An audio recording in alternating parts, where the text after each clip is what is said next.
nerve behind it and the popliteal artery in front of it, it disappears between the two heads of gastrocnemius. In this section we won't follow the deep veins any further, since their course is just the same as that of the corresponding arteries. We'll look at the arteries next. The three main arteries which supply the leg and ankle region are all branches of the popliteal artery. They're the anterior tibial, the posterior tibial, and the peroneal. In the dissection that we'll see, all the veins have been removed to simplify the picture. Here's the popliteal artery, passing between the two heads of gastrocnemius. Its branches to gastrocnemius have been removed. To follow the popliteal artery, we'll remove gastrocnemius. The popliteal artery runs down the back of the popliteus muscle, then passes through the fibrous arch in the origin of soleus. We'll remove soleus. At the lower border of the popliteus muscle, the popliteal artery gives off this major branch, the anterior tibial artery, which runs forwards. We'll follow it in a minute. The popliteal artery then ends by dividing into the peroneal artery and the posterior tibial artery. We'll follow the posterior tibial artery first. It runs down the back of the leg, just behind the deep posterior muscles. It's covered by the increasingly thick transverse intermuscular septum, which we'll remove. As it passes toward the medial side of the ankle, the posterior tibial artery lies just behind tibialis posterior. At the ankle, the artery passes through a tunnel beneath the flexor retinaculum, part of which has been removed here. Within its tunnel, the posterior tibial artery divides into the medial plantar and lateral plantar arteries, which we'll follow in the next section. Next, we'll look at the peroneal artery. The peroneal artery passes laterally and runs beneath a muscle that we'll be looking at in the next section, flexor hallucis longus. We'll remove it. The peroneal artery runs down between the deep posterior muscles, close to the fibula, which is here. It gives off numerous branches to the surrounding muscles and ends behind the lateral malleolus. Lastly, we'll look at the anterior tibial artery.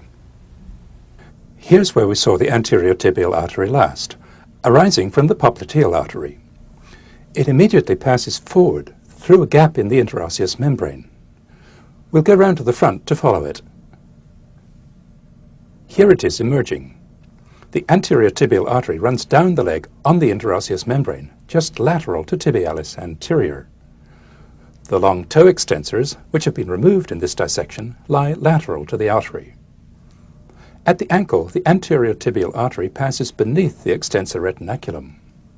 Here's the artery emerging on the dorsum of the foot. Beyond this point, it's called the dorsalis pedis artery. We'll follow it further in the next section. Now we'll look at the nerves of this region, the tibial nerve and the common peroneal nerve.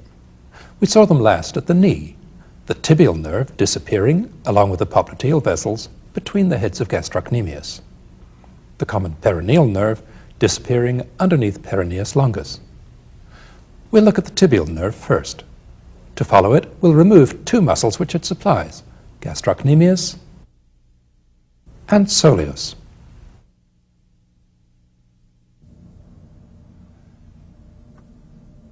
The tibial nerve follows the same course as the posterior tibial artery. The nerve passes beneath the flexor retinaculum, just behind the artery. Beneath the flexor retinaculum, the tibial nerve divides into the medial plantar nerve and the lateral plantar nerve. We'll see where these go in the next section. In the leg, the tibial nerve supplies gastrocnemius, plantaris, soleus, and all three of the deep flexor muscles, including tibialis posterior. Now we'll follow the common peroneal nerve. As it passes under the peroneus longus muscle, the common peroneal nerve divides into the superficial peroneal nerve and the deep peroneal nerve. The superficial peroneal nerve runs down beneath peroneus longus. It emerges here and continues down to the foot as a sensory nerve, as we'll see in the next section. The superficial peroneal nerve supplies peroneus longus and peroneus brevis. The deep peroneal nerve runs under peroneus longus. Here it is again. And then under this adjoining muscle, which is extensor digitorum longus. Here's the deep peroneal nerve emerging just medial to the anterior tibial vessels and medial to tibialis anterior. The deep peroneal nerve follows the same course as the anterior tibial vessels as it runs down the leg and under the extensor retinaculum. Of the muscles that we've already seen in the leg, the deep peroneal nerve supplies tibialis anterior and peroneus tertius. Now let's review what we've seen of the vessels and nerves of the leg and ankle region.